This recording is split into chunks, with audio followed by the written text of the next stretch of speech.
Friends good morning जय Jagannath Kalyani सेनापतिर Odia blog रे आपण मानक स्वागत आशा करछि प्रभु कृपा आपण माने समस्ते निहति भलरे थिबे और खुशी रे थिबे। तो फ्रेंड्स चलते स्टार्ट करवा आज गोटे फ्रेश ब्लॉग आज वीडियोटी बहुत ही सुंदर हबार अच्छी कहीं वीडियो मध्य बहुत किसी नुआ नुआ टिप्स और ट्रिक रही जहाँ खास करी आपण माने जानिबा निहाती आवश्यक। एमती छोट बड़ टिप्स को जदि आपण माने डेली लाइफ रे फॉलो करूछंदी तेबे आपण मानकु किचन रे हो बा घरे हो काम करबा पई बहुत इजी हे जिवो आ आपण मानकर बहुमूल्य समय सहित पैसा मध्य सेव हे परिबो। तेबे चलंतो लेट करबानी देखिनबा आज सुंदर वीडियोटी को।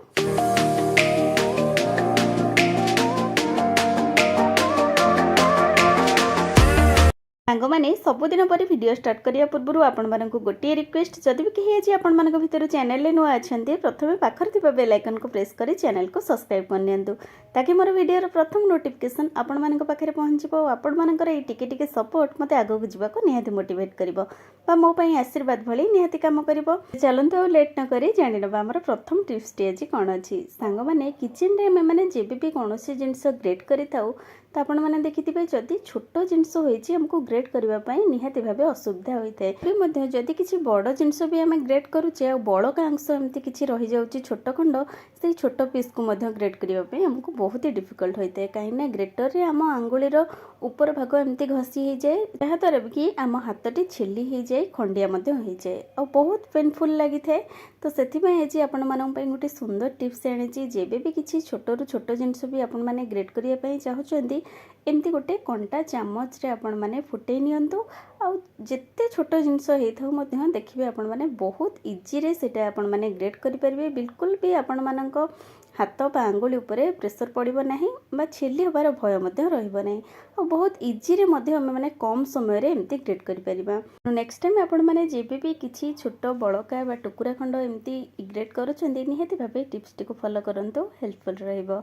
एबे चलंतु जानिबा आ गोटे सुंदर टिप्स। सांग माने प्रत्येकटी घरे आमे माने एई भली नेल कटर रो यूज करिथाउ किंतु जेबे भी नेल कटर रो धार कमी जाए बा बिल्कुल भी नख काटी हुए नाही तो आमे माने आर यूज न करी फोपाड़ी देथाउ और आमे माने मार्केट रो आउ गोटे नेल कटर आनिबा पई मध्ये पसंद करथाउ जहा तर कि हमर पैसा मध्ये खर्च होइताय। किंतु आज आपण माने गोटे सुंदर टिप्स कहबे जा माध्यम रे आपण माने जेते पुराना रो पुराना नेल कटर हेइथाउ ना काहे कि तार धार आपण माने घरे बहुत इजी रे करि परिबे।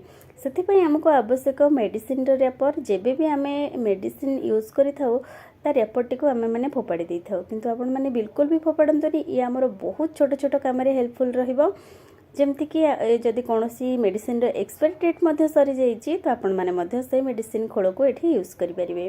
तो एमती हमें मेडिसिन कभर टी नबा जदि आपण मन पाखरे कोनोसी मेडिसिन कभर नाही मध्ये तो आपण माने एठी फॉइल पेपर रो यूज मध्ये करि परिबे। एई मेडिसिन रैपर को हमें माने नेल कटर रे एमती बारंबार छोट छोट टुकुरा करिक एमती काटी नबा। एमती काटिबा द्वारा देखिबे जो नेल कटर रे बिल्कुल भी धार नथिला से नेल कटर रे एमती बहुत जल्दी धार पळै आसीबो और बहुत इजी रे आपण माने नख काटि परिबे। ठीक एई प्रोसेस रे आपण मानन पाखरे जेते भी पुराना रो पुराना नेल कटर रहिची तो आपण माने आर धार बनै परिबे। आशा करछि छोट टिप्स टी निहाती आपण मानकर हेल्पफुल रहबो। एबे चलंत जानिबा आ गोटे सुंदर टिप्स। सांग माने खास करी हम लेडीज माननकु नुवा नुवा पॉट्स धरिबा पई बहुत ही भल लागे पॉट्स हेउ बा वैनिटी बैग तो जेबे भी जो नुआ डिजाइन रो बाहरे आमे माने किनिबा पाई मध्ये पसंद करथौ नुआ पॉट्स टी रो यूज करबा सहित आमे माने पुराना पॉट्स टी को एमती रखि दउ धीरे धीरे देखिबे यूज करूथिबा लेदर रो पॉट्स जदी आपण माने एमती रखि दउचंदी किछि दिन ताहले सेही पॉट्स ऊपर एमती मॉइस्चर आसी जाय जहा फल रे कि सेटा एकदम कलर फेड भली लागि थाए बा पुराना लागिबा सहित पॉट्स रो चेन गुड़िक ठीक से काम करि न थाए किंबा जदी आमे माने यूज करूथिबा बैग एमती रखि दउचे किछि दिन बैग भितर बैड स्मेल बाहर सहित बैग ऊपर किछि किछि धला धला फिंपी टाइप रो लागि जाए।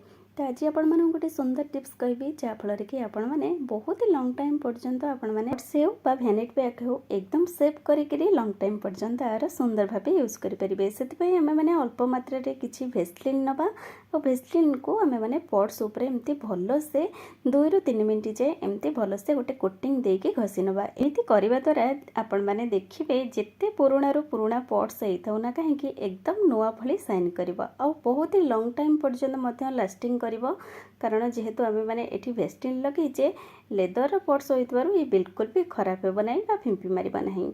आ पॉट्स भितर बैड स्मेल दूर करबा पई आपण माने जेबे भी पट्स टी रखुंट बहुत दिन पर तो ता भितर एमती न्यूज़ पेपर को किसी टुकड़ा बनईकी रखी नियंतु कहीं न्यूज़ पेपर बैग भितर रहिबा द्वारा बैग भितर बाहर सबू बैड स्मेल को रिमूव करनब। जदि एही प्रोसेस आपण माने अप्लाई करी जिते भी पुराना पट्स ताको स्टोर करूचंती बा रखुचंती एकदम वर्षे जाए आपण मानक पट्स भितर बैड स्मेल बाहर ना बार साइन कमिब ना। आई होप आपण मानक टिप्स टी निहाती भावे भल लगिथिबो। एबे चलंतु जानिबा आ गोटे सुंदर टिप्स। माने आमे माने मार्केट रे जेबे भी भेंडी आनी थाउ भेंडी को स्टोर करबा पई हेले आमे माने गोटे पॉलिथिन भितर एमती बांधिकरी फ्रिज रे रखी दी थाउ किंतु एमिति रखिले मध्य हमर भेंडी टी जल्दी खराब हो जाए बा नष्ट हो जाए जहाँकि आम ठीक भाव तार यूज करें नथाऊ। किंतु आज आपण मानक गोटे सुंदर टिप्स बतेबी जहाँद्वारा कि भेंडी की आपण माने बहुत ही लॉन्ग टाइम पर्यंत यूज करेंगे। जदि आपण माने पॉलिथिन रे डायरेक्ट एमती भेंडी टी को बांधिकरी रखुचंदी भेंडी जेहेतु गोटे लाड़ुआ परिबा तो पॉलिथिन रे बांधिबा द्वारा धीरे धीरे फ्रिज भितर झाड़करी एमती पानी रही जाए पॉलिथिन रे और भेंडी टी जल्दी खराब हो जाए बा पची जाए। किंतु भेंडी टी आपण माने जेबे भी मार्केट रे आणुचंदी प्रथमे भेंडी टीर एमती तल पार्ट को बा भुंडी अंश को आपण माने एमती काटी नियंतु कि ना जदि हमें ए भेंडी सहित ए भुंडी बा तार डेम्फ अंश जदि लागिकी रोचे जल्दी ये डेम्फटी पची थाए बा पूरा भेंडीटा को नष्ट कर दिए। तो आपण माने सेथिपई तार डेम्फ को प्रथमे काटी नियंतु और जेबे भी स्टोर करूचंती डायरेक्ट पॉलिथिन रे न रखी प्रथम एमती गोटे न्यूज़ पेपर किंबा टिश्यू पेपर को 2-3 ऐड करी भेंडी को एमती गुड़े नियंतु तापर आपण माने पॉलिथिन रे कवर करी फ्रिज रे रखंतु देखिबे बहुत ही लॉन्ग टाइम पर्यंत भेंडी आपण मानकर एकदम फ्रेश रहिबो जमा भी पचिबो नाही। तो आशा करछि टिप्स आपण मानक किचन रे निहाती हेल्पफुल रहिबो। एबे चलंते जानिबा नेक्स्ट टिप्स कोन अछि। माने साधारणतः आमे माने जदि कोनोसी चमड़ार चप्पल यूज करूचे किंबा पिला मानकर स्कूल रो शू मध्ये हो तो देखिथिबे किछि दिन यूज कर सारिबा परे तार साइन टी एमती कमी जाए जहा फल कि आमको से सब जोतार पॉलिश करबा पई पड़ी थाए। किंतु आज आपण मानक गोटे सुंदर टिप्स कहबे जहा माध्यम रे कि आपण माने एई सब जोता को घरे बहुत इजी रे एमती पॉलिश करि परिबे जाद्वारा कि जोता ऊपर एकदम नुआ भली साइन आसीबो। पे हमें माने किचन ने यूज करथिबा जे कोनोसी तेल पैकेट फोपाड़ीबा पूर्वरु तेल पैकेट एमती किसी टुकुरा खंड को आपण माने चमड़ार जोता ऊपर घसी नियंतु जहाँद्वारा कि एमती रैपर रे लागिथिबा ऑयल टी आम जो पूरा जोता ऊपर एमती गोटे भल पॉलिशर काम करिवो। किंबा आपण माने जदि अल्प मात्रा रे किछि नड़िया तेल भी मध्य नियंती चमड़ा जोता ऊपर हल्का भाव रे एमती लगेबा फल रे देखिबे जोताटी सुंदर भाव रे पॉलिश हेबा सहित नुआ भली साइन करिवो।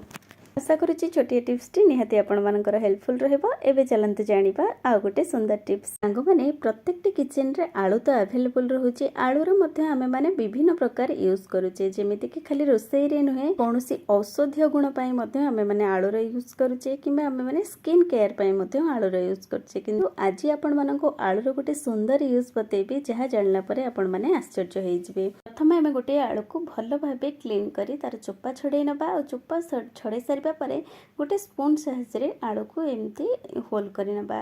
जदि आपण माने आलू को काटिबा पई चाहुचंदी मध्य आपण माने एठी आलू को फाळ मध्य करि परिबे जहा द्वारा कि हमर आलू रो रसटी बहुत इजी रे बाहरिबो।